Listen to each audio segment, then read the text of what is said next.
Red wine spilled down like blood. It ran along the strap of my daughter's Hermes bag, spreading over the pale fabric, then dripping onto the marble floor. I hadn't even managed to utter a single apology when Camilla's hand slammed hard against my shoulder. "What the hell are you doing?"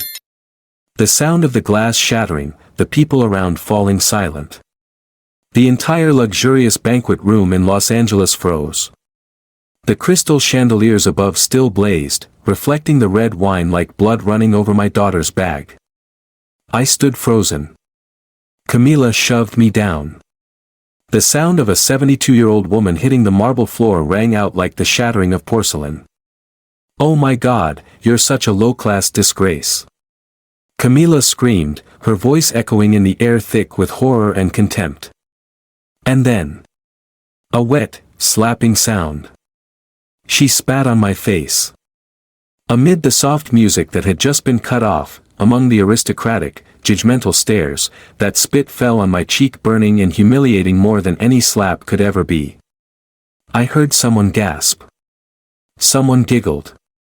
A young woman covered her mouth, stepped back, and whispered, "God, that's her real mother."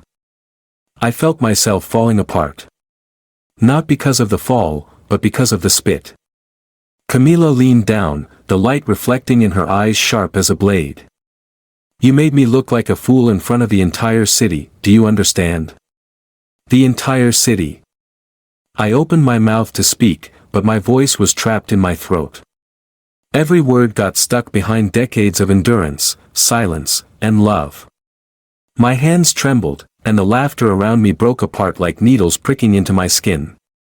How pathetic, look at her. Camilla's so famous, and her mother's like that. I heard she lives off her daughter. Each word fell like stones, crushing my chest. I heard someone call for the janitor. A young waiter came over, wiping the spilled wine with a spotless white cloth. That white cloth turned red, a tiny, undeniable proof of what had just happened. Camilla didn't look at me again. She only said softly, just enough for me to hear. "Go home, mother. Nobody here needs you making more of a scene." I rose slowly. My knees ached sharply. A cold pain ran up my spine, but I didn't make a sound. I only looked down at the glossy floor and saw my warped reflection beneath other people's feet. No one helped me up. Not a single hand. 10 years raising my daughter in a tiny apartment, 20 years of hard work to feed and educate her, 40 years of restraint so she wouldn't be ashamed of having a poor single mother, all condensed into this one moment, when my daughter spat in my face before the eyes of the society she worshipped. Tears welled up, mingling with the damp trace of spit on my cheek. I didn't know if I was crying from pain or shame. Maybe both. Maybe more. An old man, one of Camilla's business partners, walked over, forcing a smile. "She just lost her temper a little, Mrs. Isabella, don't take it to heart." I nodded slightly, lips trembling. I wanted to say, "It's okay, she's just tired." But my throat tightened. I only managed to whisper, "I'm sorry, for the bag." Camilla turned away without replying. She only pulled a napkin and wiped the remaining wine off the glittering imitation bag, as if cleaning a stain from her dignity. I backed toward the door, my foot slipping slightly on the floor, my heart heavy as if someone were squeezing it. The sound of Camilla's heels still echoed behind me, steady, confident, proud. The footsteps of someone who has forgotten where she came from. I left the banquet hall. The door closed behind me. Laughter inside burst out again, lively, fake as if they had just gotten rid of a bothersome stain. I stood in the long hallway carpeted in red, looking at my reflection in the decorative mirror beside me, the makeup smudged, the lipstick gone, the graying hair disheveled. And on that face a shining streak still glimmered. My daughter's spit. A humiliation that can never be washed away. I reached up, gently wiped it, but the more I wiped, the more my skin burned. Like a shame that can't be erased, only carried. Amid the dazzling lights of the night city, I was just a lost old shadow, carrying a stain no water could cleanse. And in that chill, I heard Camilla's words echo in my head. You made me look like a fool in front of the entire city. No, Camilla. Tonight, it was you who made this city dirty. With your own arrogance. But I didn't say it. I just kept walking, silently, letting my tears blend with the rain. No one knew, no one needed to know that a mother had just been spat on by her daughter, and still, loved her to deathly silence. I got home first. The apartment door closed behind me, leaving outside the sound of engines, voices, and the laughter that had pierced my heart. The air inside felt heavy, as if even the walls were ashamed for me.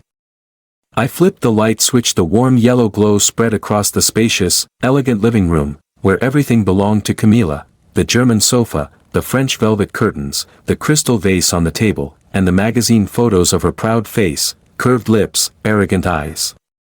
I, the one who had worked all my life, saving every penny of my pension to help her buy this apartment, was now just a guest lost in my own daughter's world. I walked straight into Camilla's storage room. The sliding door opened, and the smell of leather hit my nose, sweet, strong, expensive. Before me was a world of handbags, Chanel, Dior, Hermes, Louis Vuitton, Fendi, hundreds of them neatly arranged, the ceiling light reflecting off their glossy surfaces like a luxurious museum display. I gently ran my fingers across them, cold, lifeless. Because it was one of these that had humiliated me. One bag among a sea of bags, which she valued more than blood. I remembered when I was young. My husband died early, a car accident on his way home from a night shift. I stood before his coffin, still pregnant with Camilla, and realized that from then on, it was just me and the baby who had never met her father. I never complained, because every one of my child's smiles was a dose of medicine. I believed that love alone could raise a person to be decent. I bent down, clasping my hands tightly to stop the trembling. I remembered those years of struggle, working at a sewing factory by day, cleaning houses at night, sometimes stitching clothes while rocking my baby in my arms. Meals were stale bread and thin milk, and sleep was patchy like life itself. Back then, every cent I earned turned into shoes, books, and chances for Camilla. The day she graduated. I wore an ordinary floral dress, she wore a white outfit, holding a bouquet of red roses, her smile bright as sunlight. I still remember she turned and whispered, "Mom, when I succeed, I'll buy you a big house." I smiled, believing completely. And now, I'm sitting in that very house, the house bought with my money but not mine. It's Camilla's house, where I am only a guest allowed to stay. I never thought I was raising someone who would kneel before handbags and step on her own mother to keep her image. Somewhere out there in those tall buildings, perhaps Camilla is laughing, retelling the story of the clumsy old woman who ruined the party. I imagine her raising her glass, her red lips curling up. She's so provincial, always ruining everything. And her friends will nod, pity her, then move on to talk about the new handbag collection. I wonder, in all these years, has there ever been a moment when she truly loved me? Or were every smile, every hug, every "mom" just a necessary act until she was powerful enough to deny where she came from? I put my hand on my chest. Each heartbeat was a hollow knock. The room seemed to swell with the breath caught in my throat. I looked around. Everything here belonged to her, but the sweat and tears in every brick belonged to me. The years I saved every penny, refusing to buy supplements to pay for her tuition. The nights I stayed up mending her torn shoes for her first gala.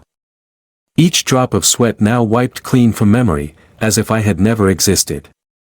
I reached out and turned off the light in the storage room. The light went out, leaving a still darkness. In that darkness, the metallic shine of the bag clasp still glimmered faintly, like hundreds of eyes staring at me, cold and unfeeling. I sat there in silence for a long time. The wall clock ticked slowly, pulling me back to reality. On the table, the glass of water I had poured was already cold. Camilla came home late. I heard the sound of her heels in the hallway, the door opening sharply, then her voice, cold as steel.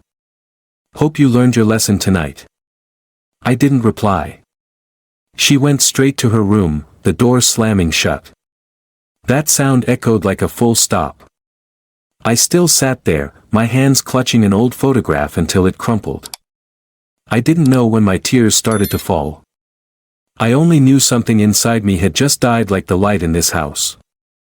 And in the darkness that remained, I whispered to myself. For a handbag, you spat in your mother's face.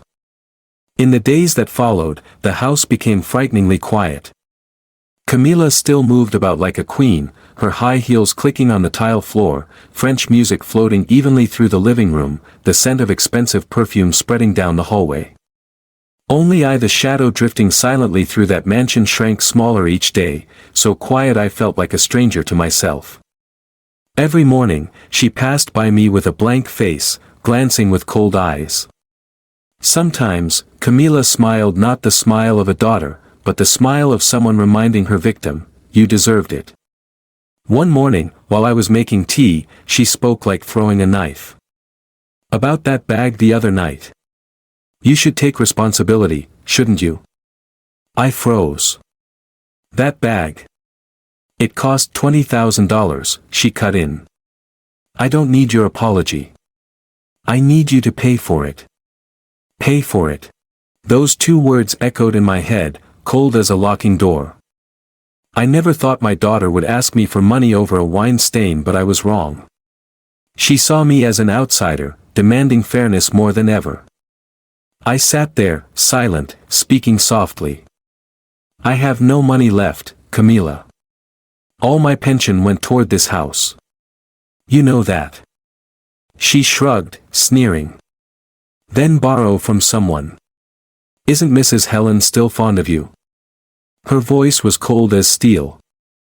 I sat quietly on the chair, my hands trembling violently, as if every joint remembered the humiliation I had swallowed. Camila's voice still echoed in my head, smooth and cold as a blade. If you don't have the money, at least stop embarrassing me. People look at you and think I was born from the bottom of some filthy pit. I didn't cry, only felt a hollow space spreading in my chest, swallowing my breath. I looked around the luxurious house, this heaven I had built with my child now turned into a golden prison. That night, after she left, I opened an old notebook, finding Helen's phone number, my only remaining friend. My hands shook so badly I had to press each number slowly. Isabella? You sound strange. What's wrong? I need to borrow money, Helen. I ruined Camila's bag. She wants me to pay her back. On the other end, silence stretched long. Then her voice came, hoarse. Oh God, Isabella. She treated you like that? I didn't answer, just exhaled softly. I'll come over tomorrow morning, she said. Don't cry. We'll figure it out. The next morning, Helen came. I had been sitting there waiting, eyes swollen, hair messy, but trying to hold on to a shred of dignity. She placed her hand on my shoulder, that light touch making me want to burst into tears like a child. Helen, I need $20,000. For what? To compensate Camila. Her Hermes bag. I spilled wine on it. Helen froze. She looked at me, eyes wide with disbelief. You're going to borrow money to pay for your daughter's bag? I smiled faintly, a crooked smile. If I don't, she won't look at me again. She said I embarrassed her. Helen stayed silent for a long time, then spoke slowly, as if afraid I might break. Bring that bag to the official store. I'll go with you. We'll ask if they can restore it. We went to Hermes on Rodeo Drive just as the sun came out. I held the bag as if holding my daughter's soul. The clerk received it, smiling politely, turning it over carefully, inspecting every stitch. For a moment, her smile vanished. Ma'am, I'm afraid, this isn't an authentic product. I froze. What did you say? This bag is a high-quality counterfeit. The logo is misaligned, the leather isn't the right type, the stitching uneven. Everything spun. I heard people talking, but the words made no sense. Helen stood beside me, her hand gripping mine tightly. The whole world inside me collapsed, not because the bag was fake, but because my daughter had lived her life on a lie, and I, the one who gave birth to her, was the only one who believed it was real. I staggered out of the store, walking through Los Angeles under the noon sun that felt ice cold against my heart. Every step was a blade slicing through my memories, the years of hunger, the sleepless nights sewing, the times I told my daughter, success matters, but don't forget kindness. Now, her success was built on a counterfeit, and so was her heart. That night, Camila came home late. The sharp scent of her perfume filled the house before she even appeared. She took off her glasses, set down her new bag, and asked coldly, "Where's the money?" I placed the old bag on the table, speaking slowly. "You don't need the money. They said this bag is fake." The room froze. Camila stopped short, fear flashing in her eyes, but only for a second, before turning into fury. "What are you talking about? Who told you that?" "The saleswoman at Hermes." "Oh, for God's sake," she burst out laughing, her voice sharp and bitter. "You think you're smart? Do you even know what a real Hermes looks like? Or did you just listen to some random store clerk and think you know everything?" I stayed silent. "You're provincial, stupid, and outdated. Do you know how many people wish they were me? And you only know how to destroy things, to shame your own daughter. You're pathetic." Each word, each syllable, hit my face like another slap. Helen stood by the door, frozen. Camila stepped closer, her eyes blazing, her voice breaking in hysteria. "Who I am today is because I made myself. Do you know how many times I've had to fake smiles, to borrow money just to keep this reputation? And you dare to ruin it with your poor, filthy mouth." I looked at her, the child who once held my hand through rainy days, now screaming like a madwoman. In that moment, I no longer felt anger, only sorrow. Sorrow for a daughter whose own illusions had devoured her soul. Camila panted, wiped her tears, and turned away. The sound of her heels struck the floor hard, each beat hitting my heart. The room was left with the scent of expensive perfume, pungent, harsh, and empty. I sat down, my hand brushing over the bag. The yellow light reflected on the fake leather, glossy, shameless. A laugh escaped my throat, hoarse, choked, yet strangely light. So, the fake thing wasn't just the bag. It was her whole life. I stood up and opened the window. The night wind rushed in, cold but clear. I took a deep breath, long, deep. For the first time in years, I felt alive. Not to serve, not to beg for affection. I lived, because I had finally seen the truth. And that truth, however painful, was the beginning of an awakening. A mother humiliated, tormented, but at last no longer afraid. Because as long as one remains lucid, no luxury brand can ever conceal the worth of a true heart. In the days that followed, I could no longer sleep peacefully. In my mind echoed one question: if the bag was fake, then how many other things in Camila's life are fake too? I began to notice the late-night phone calls, the times she went out in strangely simple clothes, or the packages delivered and gone within hours. Something was wrong. One morning, as she hurried out of the house, I quietly entered Camila's office. The walnut desk gleamed like a mirror, her laptop still on. My hands trembled as I opened a folder, hundreds of invoices, purchase orders, names of luxury brands. But what froze me was the title of one file: Hermes Replica Design Los Angeles Batch. I opened it. The images appeared: sketches of handbags, detailed notes on materials, thread colors, even instructions like, polish logo to pass inspection. Everything was crystal clear. I collapsed into the chair. The air in the room was thick, Camila's perfume still lingering, elegant, but now it smelled only of deceit. So my daughter's world was built on sin. She wasn't a businesswoman, not a fashion icon, but a fraud. That evening, I acted as if nothing had changed, watching her every move. Camila spoke on the phone, her voice low but urgent. This time we need to be careful, the police already caught some people in France. Alexander said to keep the goods in the old warehouse for another week. I sat just a few steps away, pretending to read the newspaper, my heart ice cold. Alexander, her boyfriend, a handsome man who always appeared beside her at events. Now I finally understood why he always avoided meeting my eyes. I began to follow her. Every time she went out, I quietly trailed behind, keeping enough distance not to be seen. I was old, but pain had made me more alert than ever. One night, I saw her drive to an old warehouse on the outskirts of Los Angeles. Yellow light leaked through the door cracks. I hid behind a wall, my heart pounding, listening to their voices inside. Alexander said, "The new batch is almost ready. The Asian market loves this model."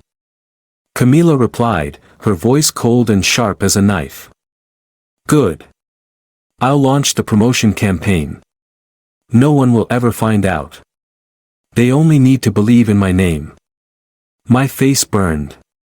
My daughter, the one who once cried over a torn cheap dress, now smiled among piles of counterfeit goods, speaking of money as if it were air.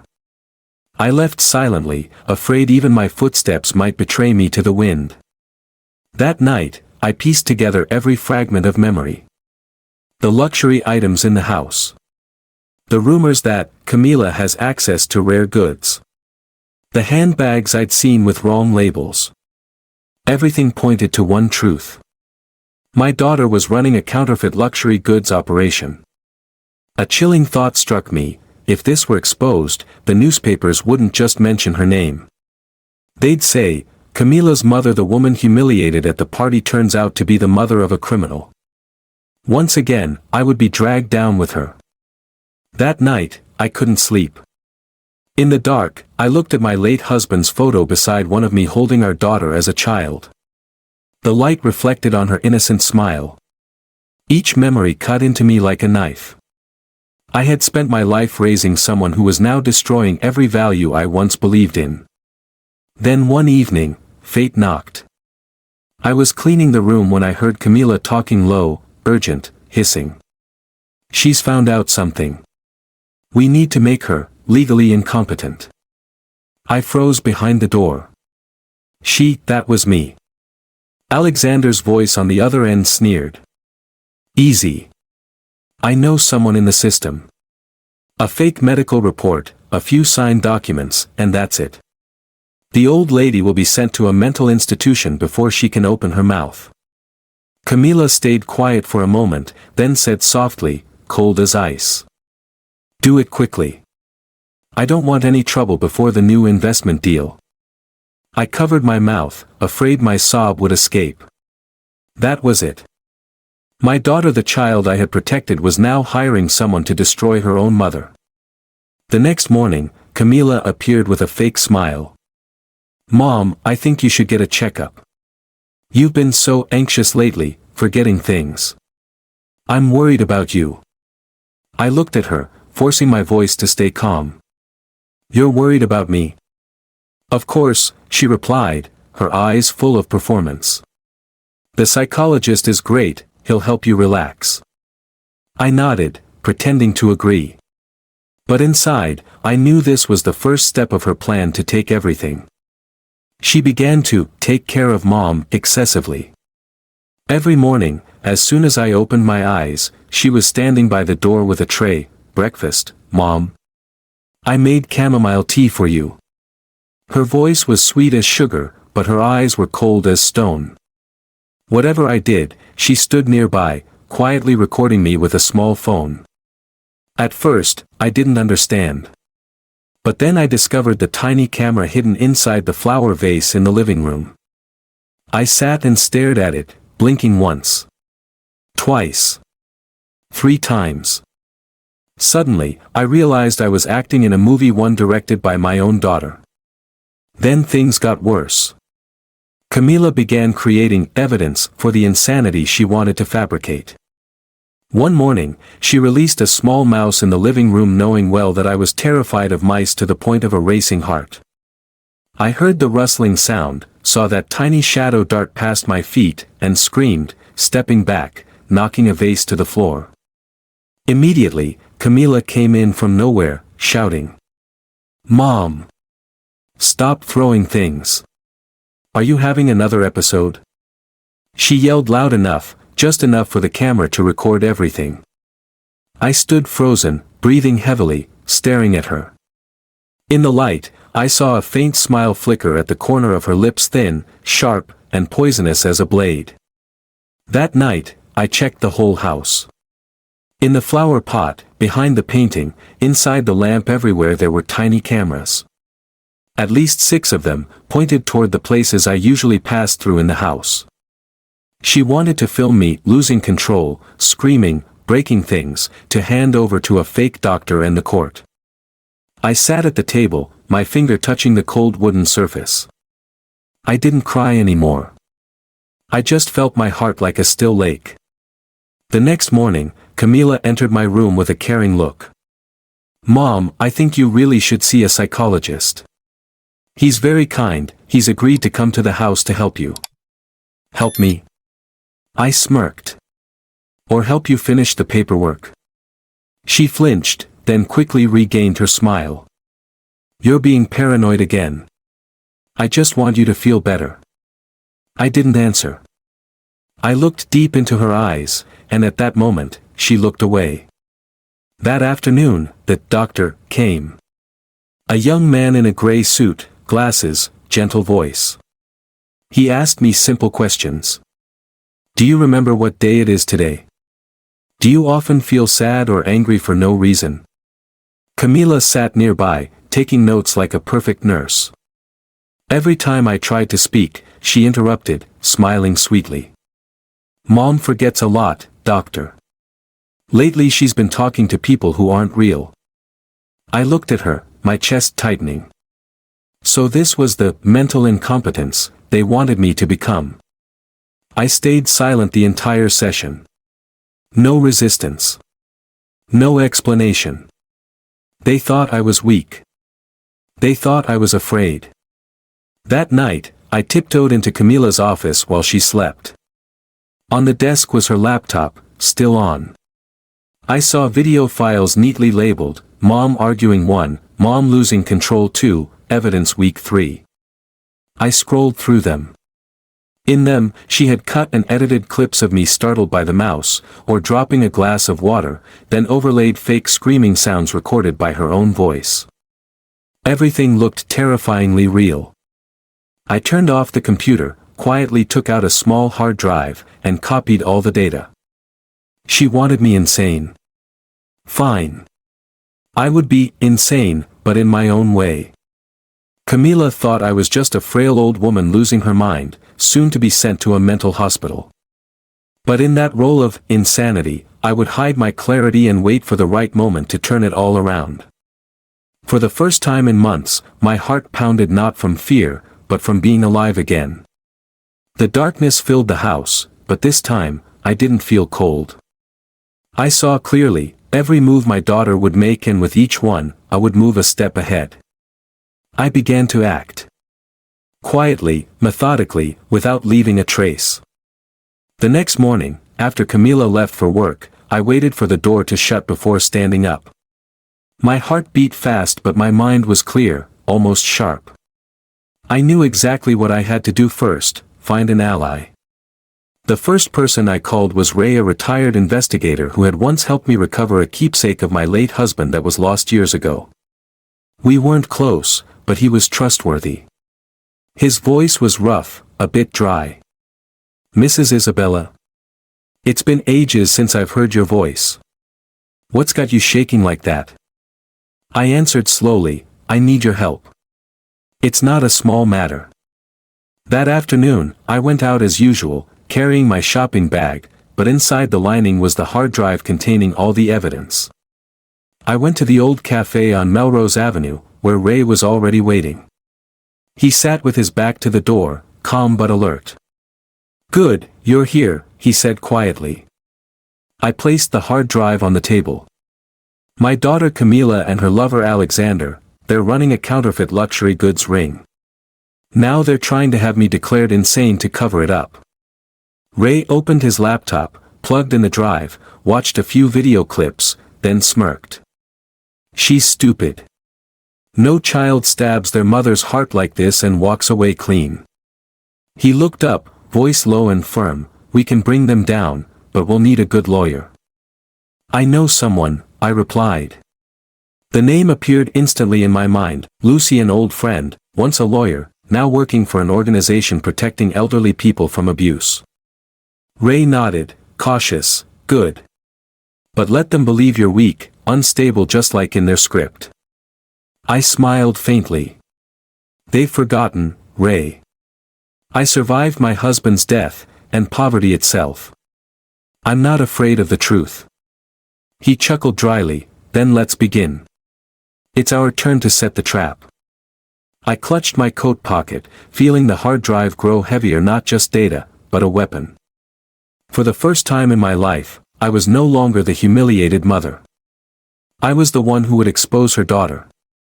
That night, I called Lucy, my voice barely a whisper. Lucy, I think my daughter is trying to have me committed to a mental hospital. There was a second of silence on the other end, then her voice, firm. Don't do anything yet. Stay quiet and meet me tomorrow morning. The next day, we met at a small cafe on the corner of Melrose Avenue. I wore a scarf, dark glasses, like someone hiding from her own life. Lucy listened to everything, her eyes narrowing, her hands clasped tightly. When I finished, she said, "This is elder abuse and forgery of legal documents. But we need irrefutable proof: audio, video, signatures, and written records." Ray interjected. "I can track Alexander. He's the weak link. Every delivery he makes leaves a trail." Lucy nodded. "Good. And you, Isabella, keep pretending you don't know anything. If they ask you to sign papers, sign them. But do it very slowly, in black ink, and make sure your fingerprints are clear. That will prove you were coerced." I smiled softly, for the first time in weeks. They want to turn me into a puppet. Then I'll dance exactly to their tune. The plan began in silence. No fanfare, no promises. Just three people: an old woman, a retired investigator, and a female lawyer sitting around a worn wooden table in a shabby cafe on Melrose Avenue, in the heart of bustling Los Angeles. Ray, his gray hair frayed like burnt thread, placed a small camera no bigger than a palm in front of me. "We'll make them confess their crimes themselves," he said, his gravelly voice steady. Lucy looked up, her eyes sharp yet calm. "The police won't act without solid evidence. We need to catch them in the act, delivering the goods, with their own hands." Then began the long, gut-wrenching days. Ray followed Alexander the lover with a polished face and eyes slick as oil. He sat in his old car at a street corner, camera in hand, recording every time Alexander entered the warehouse on the outskirts of town, where glossy leather-wrapped crates were loaded onto unmarked trucks. Every night, he sent me a few photos. In all of them, Camila stood beside him, holding a designer bag, her smile like it was cut straight from a magazine page, radiant and cold. Lucy arranged for me to have a psychiatric evaluation at a reputable hospital in Chicago, where every procedure was closely monitored. That morning, I wore a simple gray coat and sat before the doctor's desk with a strange calm. He asked, and I answered clearly, word by word, without trembling, without faltering. I told him what I had been through, every detail, every wound in my memory, but not once did I let a tear fall. When the session ended, the doctor looked at Lucy and nodded.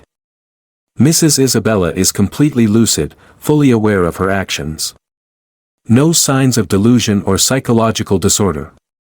The stamped conclusion paper was handed directly to me, solid proof that I had never been insane, only too clear-headed in a world that preferred to see women broken.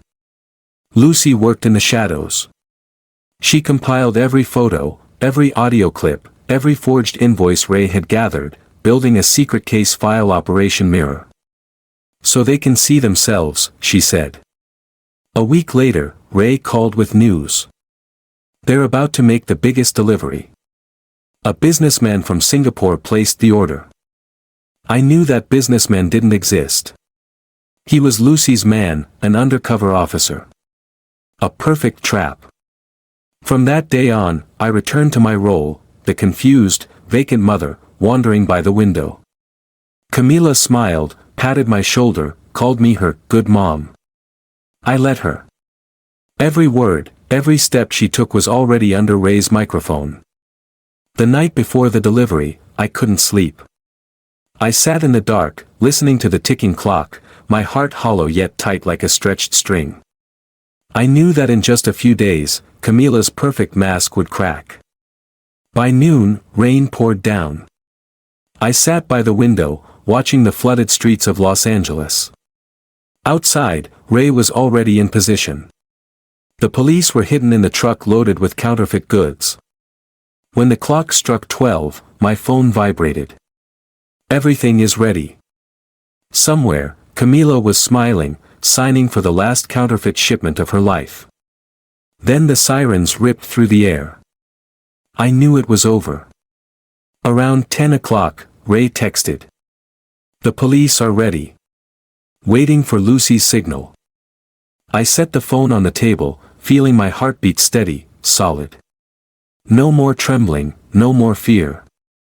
I was old and had suffered enough humiliation to know that truth always comes slowly, but once it arrives, nothing can stop it.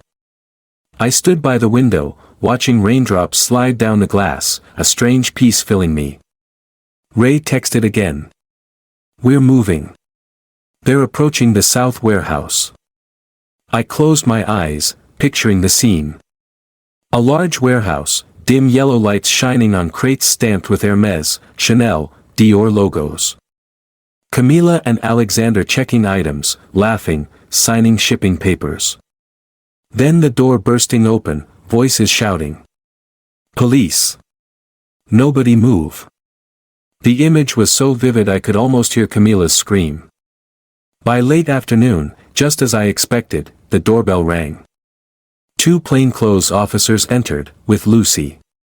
One spoke gently. Mrs. Isabella, it's over. We'd like you to come give your statement. I stood, put on my cardigan, and asked softly. My daughter. Arrested on the spot with Alexander. All evidence matches what you provided. I nodded. Not joyful, not vengeful. Only the feeling of a storm passing, leaving behind wet roofs and an empty ground. The trial took place 2 months later. The courtroom was packed with reporters, camera flashes relentless.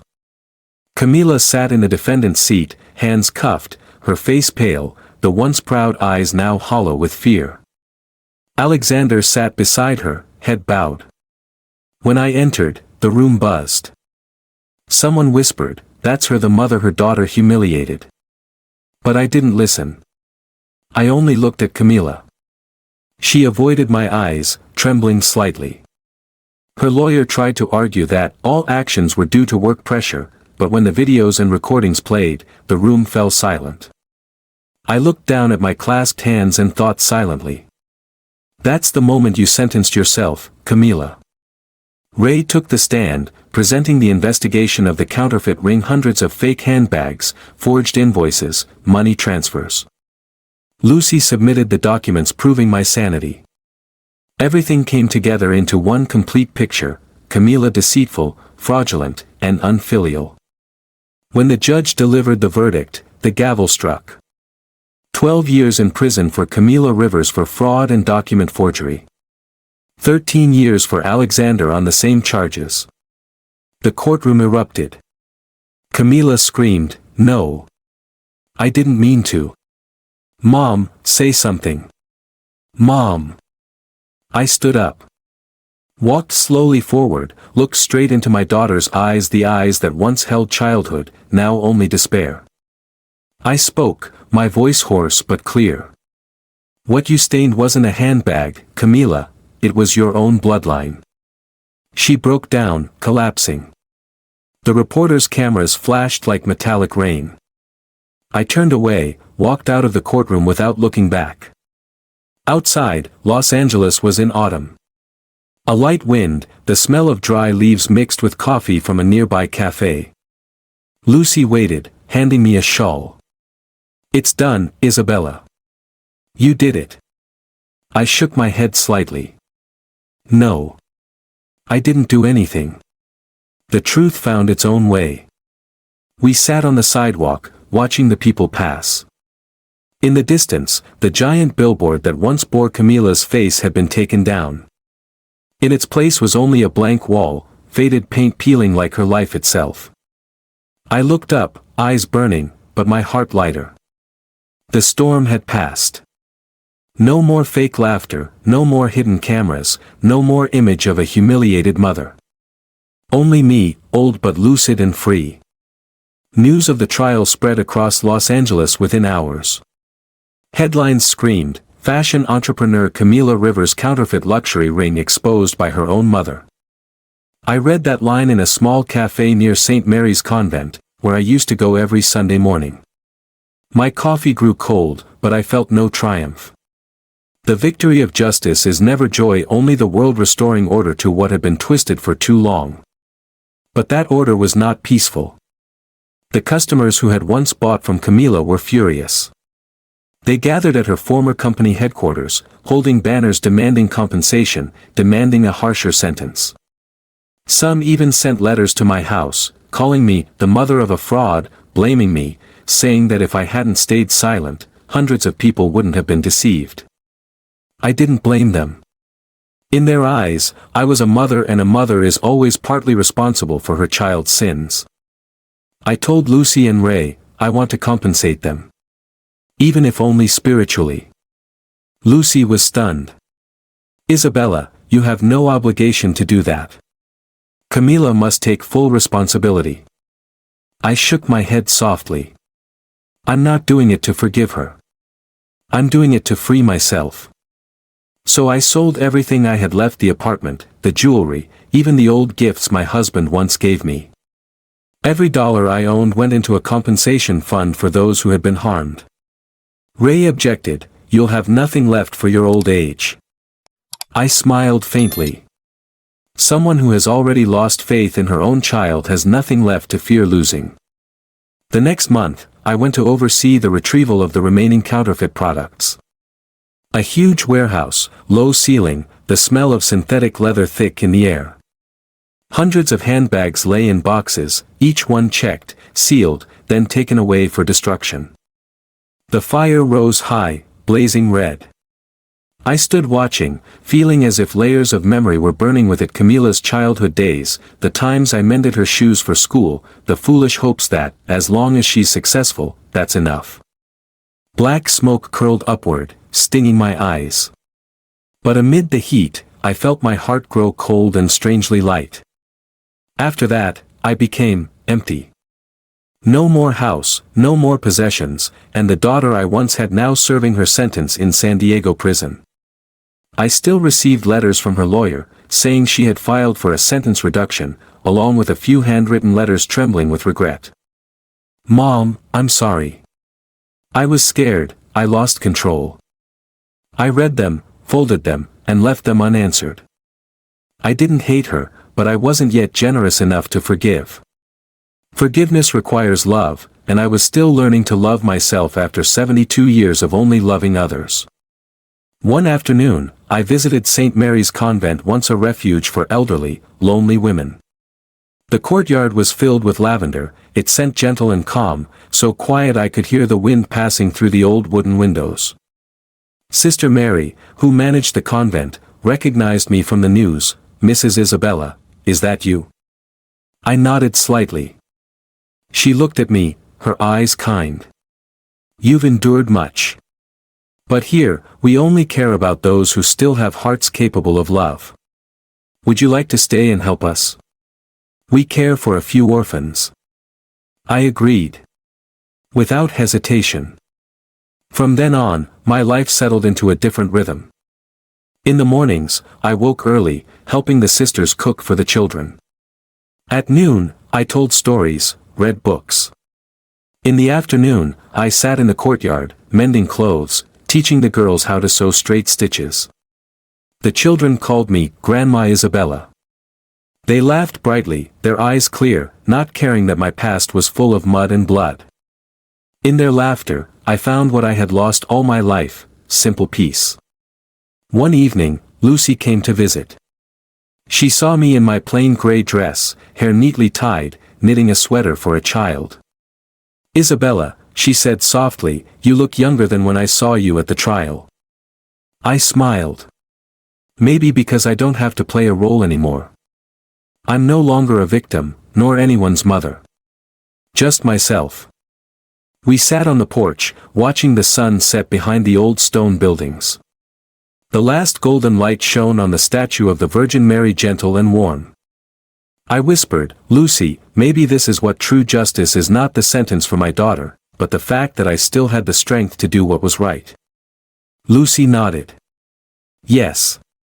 And you've given light back to your own soul." Months passed. One morning, I received a letter from the prison. Still Camila's handwriting shaky and dotted with tears. "Mom, I'm learning to sew in the prison workshop. With each stitch, I think of you, the one who taught me patience, even though I chose deceit instead. I'm not asking for forgiveness. I just hope you don't regret giving birth to me. I hope one day I can see you at peace." I finished reading, smiled faintly, then folded it carefully and placed it inside the Bible. Not because I had forgiven, but because I had stopped hating.